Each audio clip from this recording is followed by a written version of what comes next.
The immense history of Ireland is like the many raging horses of the sons of Lear, rising, falling, and ever obscuring the great depths beneath. In historical sources, Gaelic origins are so blended with myth that there can be no separation of the two. The era before the coming of the sons of Mida is a fleeting dream, and the time of mighty Con Céad Cathach a vision. Even the time of glorious Níl na Noinellach, perhaps the 4th century, blurs into legend. The goddess Eru has not always been so kind to the Gael who dwells in her bosom. They have suffered much, but they have endured, preserving the memory and line of their ancestors even into these dark times of Erdacha. For some, even those many millions who are descendants of Irish immigrants to the Americas, Ireland is the land of leprechauns and St. Patrick. There are also numerous negative stereotypes, many likely the remnants of those promoted by their English colonial rulers. They were frequently depicted in the media of the 19th century as besotted apes, and some early evolutionary racialists promoted the idea that the Irish Celts were a rude, barbarian race more related to Cro-Magnon man than modern humans, a sort of missing link in the imagined evolutionary chain. By some, it was believed that they hadn't even lived in Ireland very long, being only refugees from Gaul who fled from Julius Caesar. Others believed they were the descendants of the very earliest humans that settled in Ireland, the builders of the Neolithic monuments such as Newgrange. But what are their true origins? Who really are the Irish? Hi friends, I'm Kevin McLean. Don't forget to like, subscribe, and consider supporting the channel through Patreon, PayPal, and through YouTube Super Stickers. Your support helps me to make videos like this. Much thanks to all of my supporters. Ireland has been inhabited for a long time, but not nearly as long as most of Europe. Though there are some signs that humans were present there as early as 31,000 BC, these were small bands of nomadic hunters crossing the great ice sheets that still covered northern Europe at that time. It wasn't until around 10,500 BC that there is more consistent evidence for human activity, and not until around 8,000 BC in the Mesolithic era that we have evidence for widespread permanent settlement. These were groups of hunter-gatherers who made their way to the island during the late Paleolithic, likely in small boats. By 4,500 BC, however, these people had largely been replaced by another incoming group, the Neolithic farmers. Perhaps Ireland's most famous ancient site, Newgrange, was made by them. Genetic studies have shown that the early hunter-gatherer male lineage may have been a significant factor in the ruling elite of these people, which has some interesting implications for the early interactions between these two groups. Yet neither of these people are the significant direct ancestors of the modern Irish.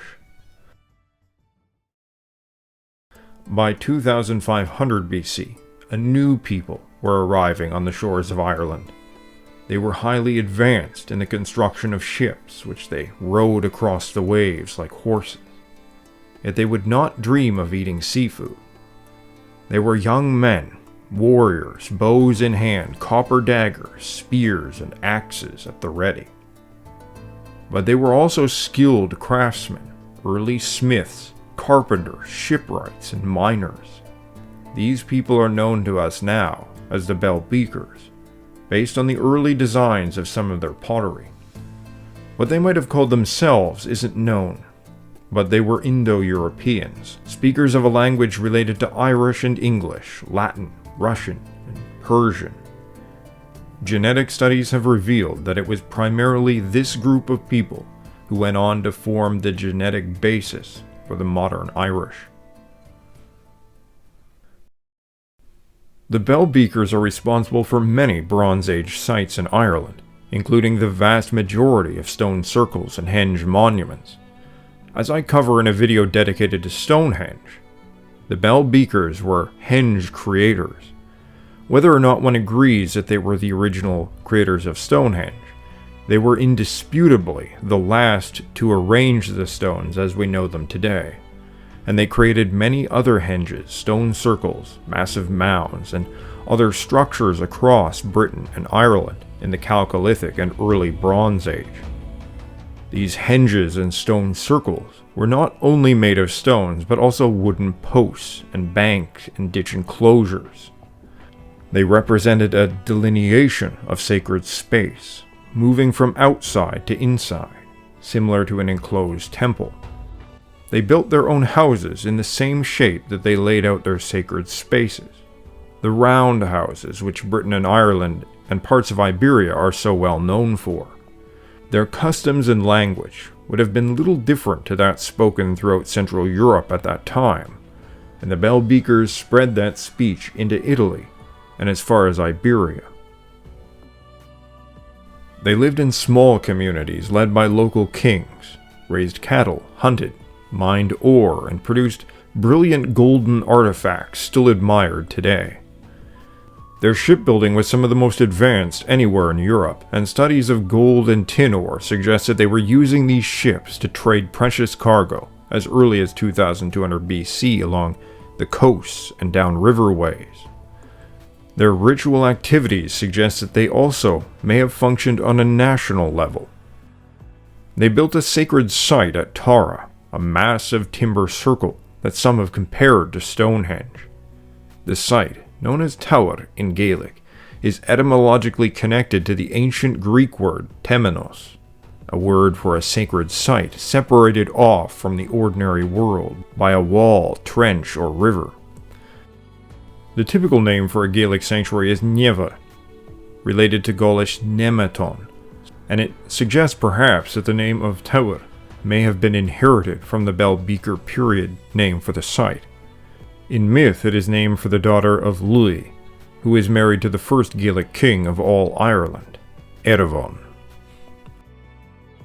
It's possible that nearly all the beliefs of the Gaels concerning ancient places or ancient customs comes not from the Celts, but from the Bell Beaker ancestors who settled Ireland in the Chalcolithic, replacing the earlier Neolithic farmers. The reason for this is complex and relates to the question of the origins of the Celts and how the Irish became speakers of a Celtic language.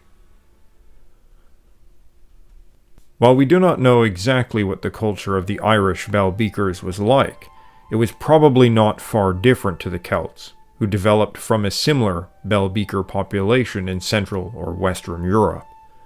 The question of the Celts is critical to understanding the ethnogenesis of the Gaels, the ethnic Irish. Sometime between the Chalcolithic and when the first accounts of the Irish people and place names are recorded by the Greek cartographer Ptolemy in AD 150, the inhabitants of Ireland had come to speak a Celtic language. Some, such as renowned archaeologist Sir Barry Cunliffe, put forward a theory which they called Celtic from the West, which suggests that the Celtic language actually developed along the Atlantic coast from Britain and Ireland to Iberia. The Indo-European dialect of these early settlers eventually evolved into Celtic and was spread westward by migrations, invasions, trade, and culture.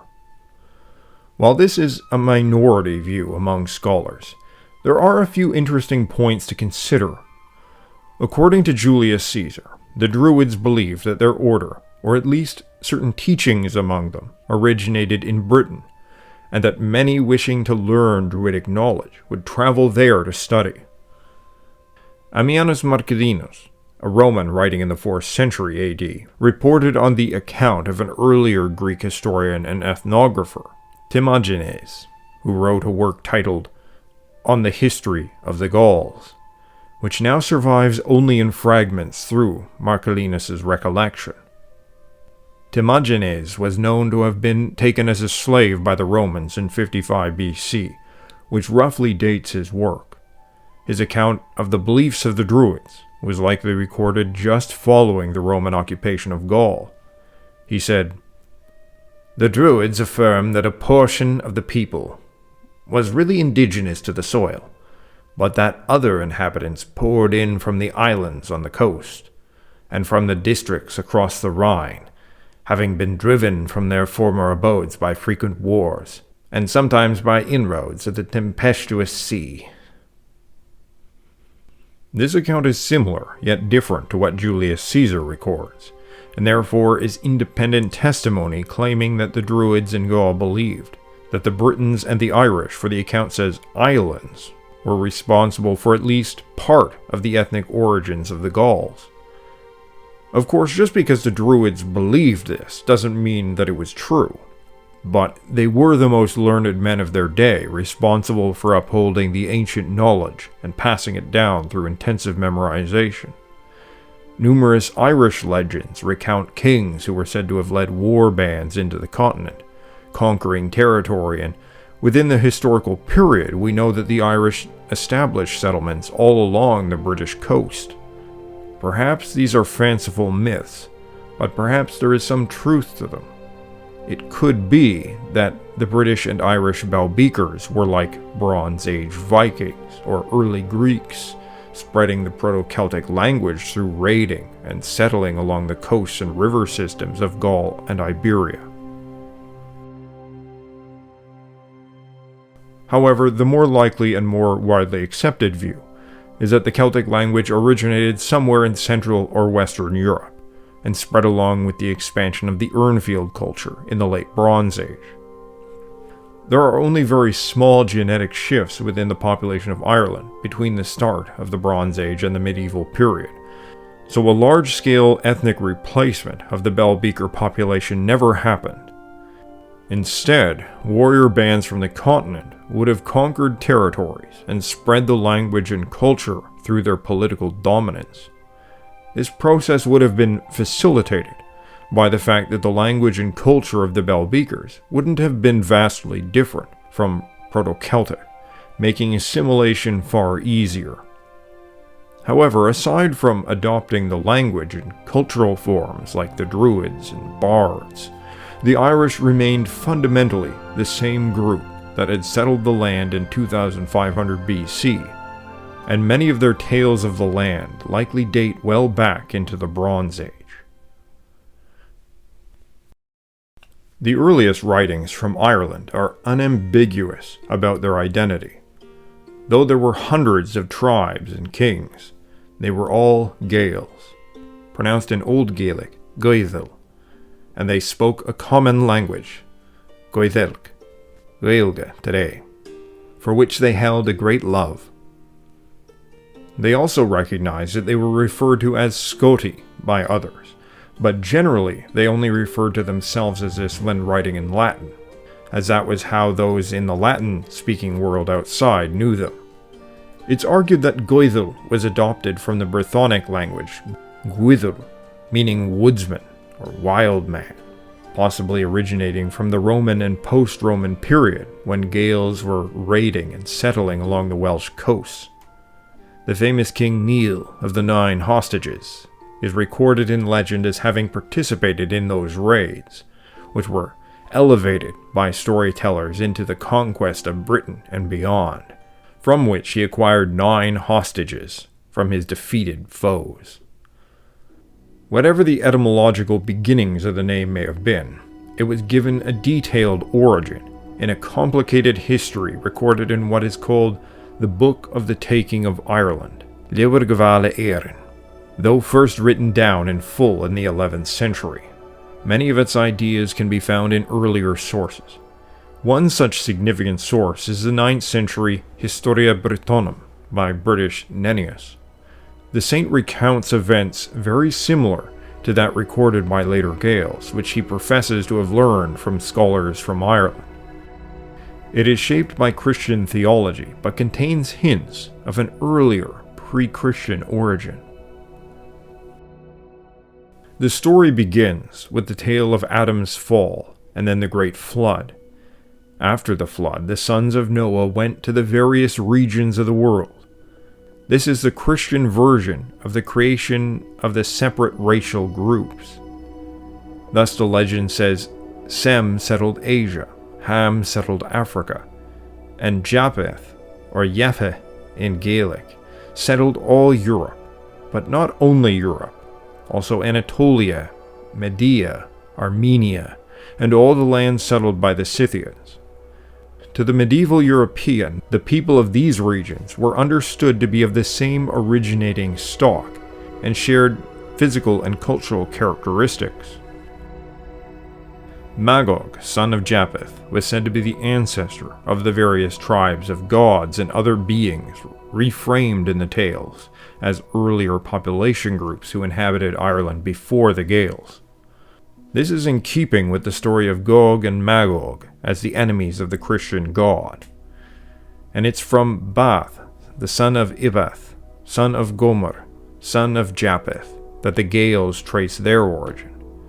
The Hebrew name Gomer refers to the ancient Cimmerians who dwelt in southern Russia, an Iranian people. However, ancient Roman Jewish historian Josephus said that Gomer was the founder of the people which the Greeks call Galatians, the Celts of Anatolia, who appear in the New Testament. Jerome and Isidora of Seville followed Josephus in this view, and it's possible that the early Gaels trace their origin to this figure for this exact reason. In any case, it was believed by the Gaelic historian that Bath, son of Magog, was the progenitor of all the Scythian peoples. According to the Lower Gavala, Phineas Pharisee was the son of Bath. His name is developed from the word Feni, which refers to a freeborn landholding Gael, and Pharisee from the Hebrew Pharisee. He had two sons. One he left as ruler of Scythia, and the other, Nel, meaning cloud, he brought with him to the Tower of Nimrod. After God divided all the languages of the world, Nel wed Scotia, an Egyptian Greek princess, and their child was Goethel, often called Goethel Glass, said to be from the green color that he turned after being bitten by a snake. And Goethel then formed Gaelic from the 72 languages of the world. In another account, contained within the Ogham Primer, dating to as early as the 7th century, says that Goethel was living in southwest Egypt at that time, and was called a Scythian Greek. He went to the creation of the tower, and made the Gaelic language, then inscribed it in stones in Mesopotamia, making it the first language to be written down. While in Athens, Goethel, together with his relatives, Phineas Pharisee and Ir, formed the 5 ancient dialects of Gaelic. The language of the Feni, the nobility, the language of the rump folk, the language of the separation between the trees, a form taught in bardic training, trees here referring to vowels, and the language of the Fili, the poetic language, and finally the common language. While we don't know many details about this division between high and low language, it may have been something like what existed in ancient Rome between the classical written language and that spoken by commoners on the street, which is sometimes referred to as vulgar Latin. After this, the descendants of Goethel returned to Scythia from Egypt, and a bloody civil war rages for a number of generations. Agnoman and his 2 sons Lavind and Alwa were the generation to finally leave Scythia. They were guided by Cachar, meaning one-eyed, the Druid, the son of a brother of Agnoman. Yet they do not go to Ireland, but rather settle in Iberia, instructed to do so by Cachar. The Gaels reside in Iberia for generations until one clear winter day, Ich, brother of the king of Galatia, Bile, son of Breogan, looks out of the tower of Heracles and catches a faint glimpse of Ireland beyond the waves. He sets out with his son Louis and arrives in Ireland, which at that time was ruled by the 3 sons of Kermit, after the murder of Lugh, Maccool, Maccecht, Macgrane. Ich pays a visit to the kings, and as an excellent judge, he helps settle the dispute between them.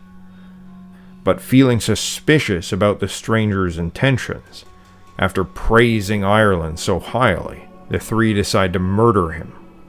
Where he fell became known as the Plain of Ich. his son Louis manages to escape back to Spain with the body of his father and convinces his cousins, the sons of Gaelic, more commonly known as Mile, to avenge their uncle with him.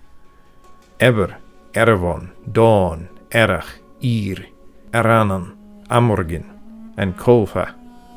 After struggling against great magic which drowns Dawn in a great storm, at the island of Dawn, off the coast, the children of Gaelic, meaning spear hand, defeat the Tuatha De Danann in a battle on the field of Taltu. Eber is made ruler of southern Ireland and Ervon the north, but after a few years the brothers go to war.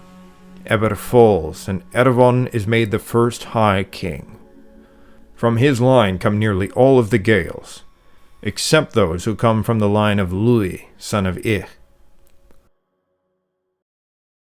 This is the general outline of the origins of the Gaels that was formulated at least by the 8th century, and which was believed for many hundreds of years. It's obviously the product of a Latin-educated Christian mind, but it's drawing on an original myth that's insufficiently disguised.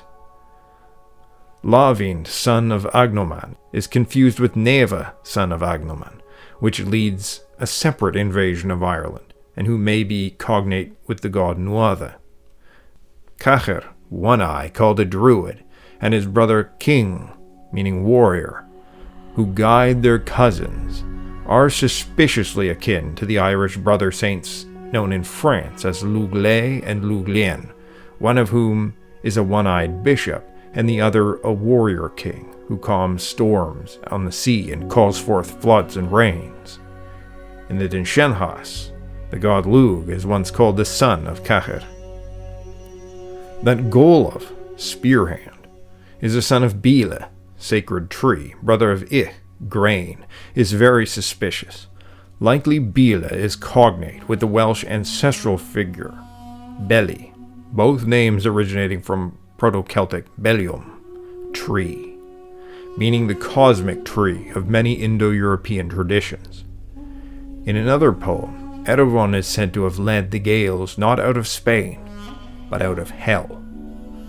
He has a son called Iriel Faig, meaning the seer, who becomes High King, but who is also known as Nuahu Aragidlav, about whom the Book of the Taking of Ireland itself says, "For what learned men say is that every princely family that is in Ireland, save the Ogantacht, is of the seed of Nuahu Aragidlav." In other words, while a very elaborate tale has been spun about the origins of the Gaels to try and Christianize them, the fact is that the Gaels originally believed that they were the descendants of the gods, and that they first came into Ireland from the underworld. Very likely they believed that they were the first humans, just as the Greeks, Hebrews, and Japanese believed of themselves. This relates directly to Julius Caesar's comments about the beliefs of the Gauls. All the Gauls assert that they are the descendants of the god Dis, and say that this tradition has been handed down by the Druids. For that reason they compute the division of every season, not by the number of days, but of nights. Dawn, who drowns before reaching Ireland, and from whom the island called Tech Dawn is named, may be such a figure. He is several times identified as the king of the sons of Mire, and his house is said in the Dinshenhas to be the place where heathens believe the spirits of the dead Gaels go, but that those of great honor don't stay there, but only observe it from a distance. The island has a hole clear through it, large enough to sail a ship through, and through such holes in stones, spirits were believed to cross between worlds. Like the Celts in Gaul and Britain, the Gaels were organized into a very hierarchical society, in which one's rank was largely hereditary. Like in Gaul, there were bards, the highest rank of which were known as the Fili. There were also the Druids and the Vates, or Fath, in Old Gaelic. The society was highly centered around the king and his rule according to the right, the proper ordering of things established by the gods. Every tua, or tribe, had their own king, who was in various alliances with kings of other tribes, and at least on a theological level, this extended up to the Ard Rí, the High King, ruler of all the Gaels, though until the medieval period they did not possess a powerful centralized force, but had a type of jurisdiction concerning law and administering sacred rites. Gaelic society was nearly identical with the society of pre-Roman Gaul described by ancient Greeks, yet more archaic. Before the arrival of Christianity, it had existed and developed in near total isolation. The only significant outside interactions were with Britons, or more rarely Gauls. They still lived in a world where just over the horizon dwelt the realms of the gods, a world akin to that preserved in the Odyssey. They may have used iron tools, but their worldview and their culture was still entirely Bronze-aged. This comes out strongly in the earliest Gaelic literature. Even in Christian tales, Saint Brendan the Navigator sails into a strange realm, much like Odysseus finds, searching for the other world.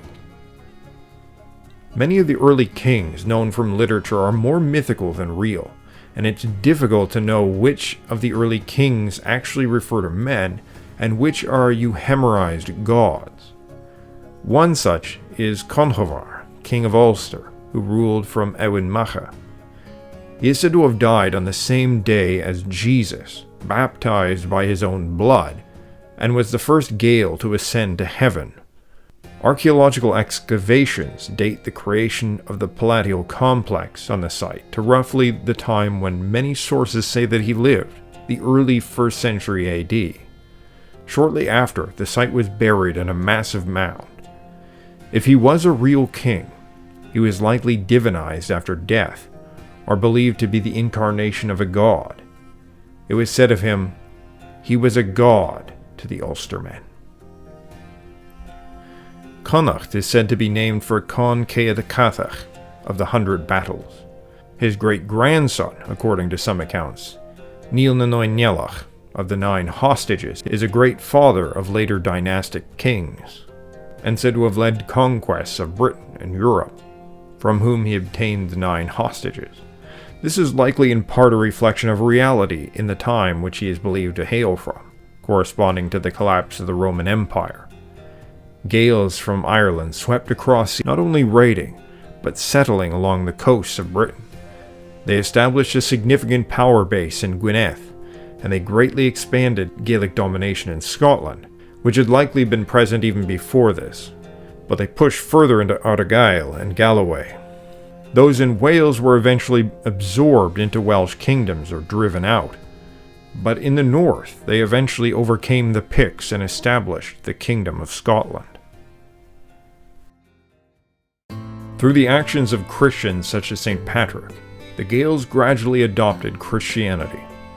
But other than bishops and priests taking the position of druids, the construction of Christian churches and burial rites, little else changed initially in Ireland. However, Ireland had very much opened up to the world, and its scholars, monks, and missionaries were punching far above their weight throughout the Christian world. In 795, the Viking raids began, and in the early 800s, Vikings began to settle in Ireland, in places like Dublin and Limerick. A sizable amount of Norse words were adopted into Gaelic. There were 200 years of frequent battles between Gaels and the Norse for control over Ireland, but though having some initial success, the Norse never managed to obtain the same level of power in Ireland that they achieved in Britain. Around the year 1000, High King Brian Boru managed to break the Norse political power in Ireland. Though some Norse continued to reside in Ireland in communities like Dublin, they lost much of their political independence and were gradually absorbed by the Gaels. Around 150 years after Brian's much celebrated victory, a new invader would appear.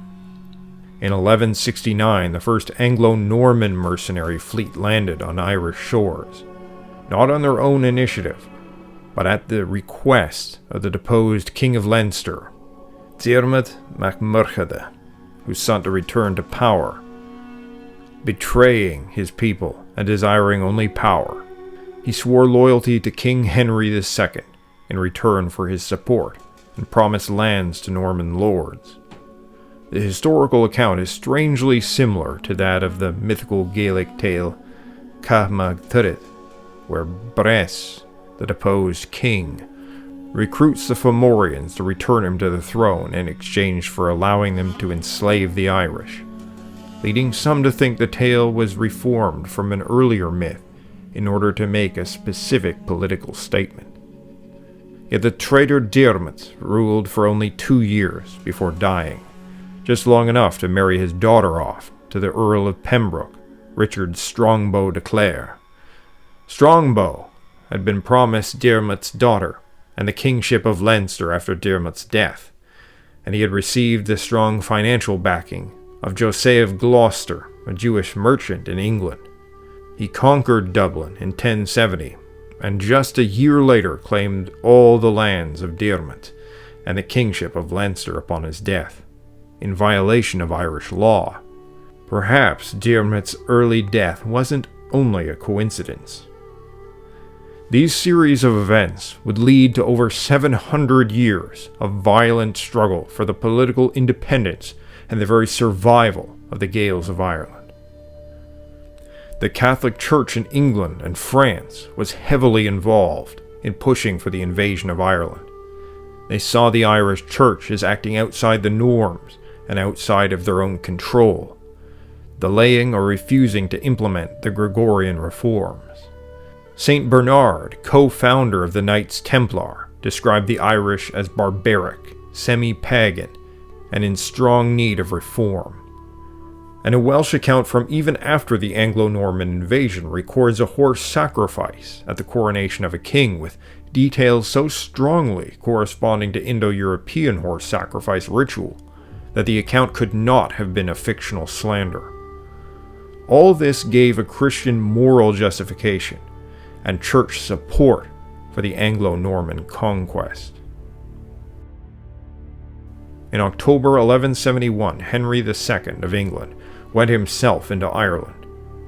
One of his primary targets was Cashel, the seat of the Munster kings. There he demanded a synod of the Irish Church. He lambasted them, claiming that they were in violation of Roman rite, and demanded that they submit to him. Pope Alexander III issued an order to the Irish bishops, instructing them to accept Henry as their overlord, or be ecclesiastically censored. The English then gained near total power over the Irish Church. They enforced Roman monastic rules and church laws, and they brought the Knights Templar to enforce by sword the English rule, and root out anything they believed pagan. The dramatic change in the Irish clergy did not happen overnight, but by the 18th century it is possible to read Irish priests write about how early Irish monks were guilty of heresy and blasphemy for writing such works as the Leabhar Gavala. Probably every English speaker has heard the term beyond the pale. What few perhaps know is that the term referred to Ireland. The Pale was the region where the English king held direct power in Ireland, primarily around the region of Dublin. It was protected by a large ditch and fortified ramparts, thus the name Pale, from Latin pale, meaning wall. Within the Pale, Irish dress, language, and intermarriage with English was made illegal. Beyond the Pale were the lands controlled by the Gaels and the Anglo-Norman lords, where the control of England was very weak. Of course, the term is used in a negative sense, suggesting it is something mad, barbaric, something only a savage Gael would do. It's beyond the pale. Yet for hundreds of years after the Anglo-Norman conquest, most of Ireland was beyond the pale. Local Irish kings had to swear fealty to the English crown, provide up taxes, but otherwise they still carried on in the traditional Gaelic fashion. Over time, the Anglo-Norman lords who dwelt beyond the Pale began to become Gaelicized, just as the Norse who had settled Ireland had been. The Gaelic culture at the time was still extremely powerful, even if the invasion had brought it to a brilliant, fiery sunset. The language had some of the richest and most abundant literature and poetry in Europe outside of Latin or Greek. They had their own unique laws, customs, music, architecture, even clothing and hairstyles. And despite being Christian, they had their own traditions and ways of understanding God.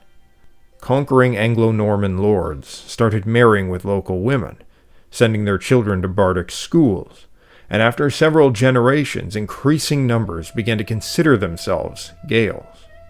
By the late 15th century, this had become a serious problem for the English, with local lords of Anglo-Norman ancestry increasingly allying with the Irish, and even leading Irish rebellions against the English crown. In 1542, Henry VIII had himself declared King of Ireland, and set out to re-establish English domination over the whole of the island. He came up with a clever scheme of winning over the local Gaelic lords, but in return be granted official titles and command over the lands as members of the new Kingdom of Ireland, headed of course by Henry. But much to Henry's dismay, they continued to carry on in exactly the same way as they had before. Yet slowly, progressively, the English monarchy was unfolding a sinister plan. They were enacting a policy referred to as the Plantation. That is, they were taking lands from local Gaelic lords and were having English migrants settle them. It must be understood that this wasn't an accident. It wasn't a natural phenomena. It was a strategic policy by the English crown in order to change the ethnic character of Ireland, so that the English monarchy could more effectively control the island. While this process is best known from the Plantations of Ulster, which most radically shifted the ethnic and religious landscape of the province, it was being rolled out across Ireland to lesser degrees. Ulster was singled out after the massive rebellion of the 9 Years' War, and full effort was put into changing the ethnic character of the most restive and resistant region of Ireland, so that it could never rise up again. Many English who had settled in Ireland generations before started to become known as Old English to differentiate them from the planters. Many Old English began to consider themselves as Gaels and adopt the language and culture. But the planters were very different. They were selected for being loyal to the crown, for being Protestants, and they were settled on stolen Gaelic lands, which developed further loyalty to the crown. The Reformation that the English were attempting to force on Ireland eventually led to a social explosion. In 1641, there was a full-scale rebellion which saw a united force called the Irish Catholics' Confederation retake much of Ireland. Only Dublin remained in English hands. But in 1649, Oliver Cromwell assembled his new model army and set out to war. Over the course of 3 years of intense fighting, Cromwell's forces crushed the Irish Catholic Confederacy and enacted brutal suppression across the country. They banned ownership of land by any Catholic, and even forbade them from residing in towns. Nearly all Gaelic lands were seized and given to British Protestant settlers. It was estimated that up to 40% of the Gaelic population in Ireland, or 618,000 people, died during this repression. An additional 50,000 were taken as indentured laborers and sent to the far corners of the earth to serve as forced labor for the empire. Catholicism was officially banned, and bounties were offered for the capture of priests. The Parliament of Cromwell offered lands in Ireland instead of payment for soldiers and financiers. Only 8% of Irish land remained in Irish hands during Cromwell's bloody rule. After the Restoration, some lands were returned to the Irish, but it only brought the number up to 20% of Irish land actually owned by Irish. Cromwell fulfilled the goal in bloody fashion of the colonization of Ireland through plantations, murder, and land theft. Further disaster was added to this between 1845 and 1852, when the Great Famine devastated predominantly poor, dispossessed Gaelic Ireland, killing 1 million people. A number of English elites openly argued at the time that the Irish should be allowed to starve to death. Whether or not the famine was orchestrated, the severe oppression that the Irish faced was what made them so poor and vulnerable to famine to begin with, which was the result of the policies of the English. While the famine ultimately led to the revolutionary movement that would finally free Ireland after hundreds of years of subjugation and colonialism, English rule and mass deaths had taken a severe toll on the Gaels. The language was quickly fading, along with many aspects of the traditional Gaelic culture. Revolutionary romantics, through their tireless work in the Gaelic revival, helped to preserve and keep what remained alive, yet the struggle continues. New problems face the Gaels, not so dissimilar from the old. Despite self-rule, the ruling class of Ireland is more akin to the Pale than the Gael, with a global vision that cares little about the great ancestors of the past, monumental sacrifices of the Irish people, not for individual rights, but the struggle for collective freedom, for their identity and continuity as a people. As the great revolutionary and fiddy Patrick Pearse once said, "Not free merely, but Gaelic as well. Not Gaelic merely, but free as well." The Gaels share a common language, common myths, and from our earliest sources, they recognize themselves as a distinct ethnic group, which traced back to a shared ancestry. That shared history and ancestry is real, and though it isn't perhaps exactly as they imagined it, it isn't really so far from reality. In the most ancient beginnings, man did emerge from the underworld, the realm of spirit. The Gaels really did originate from a people who migrated west from the lands of Scythia, spotted Ireland from across the waves, sailed across the waters, and won the land. Our ancestors are buried in the mounds. They were the makers of many raths and cairns and circles, of great kingdoms and glorious deeds remembered through thousands of years. They are peasants and laborers and druids and priests, warriors and mothers and saints. Beneath the boughs of an oak I saw a lovely vision, a maiden fair, green of cloak, devoid of all division. Sought the shelter of the leaf, a tear glistened in her eye. I asked, dear maiden of grief, what is the cause of thy sigh? Fomors have come to my shores, I seek the Lug reborn. I knew then Eru implores, the broad spear I must adore. Well, ta súl agam go raibh sé sin simú agat. Na din dermad gur mallet, agus lésta, go raibh mágah go léir as éisteacht. Mar is gannach, seas ard.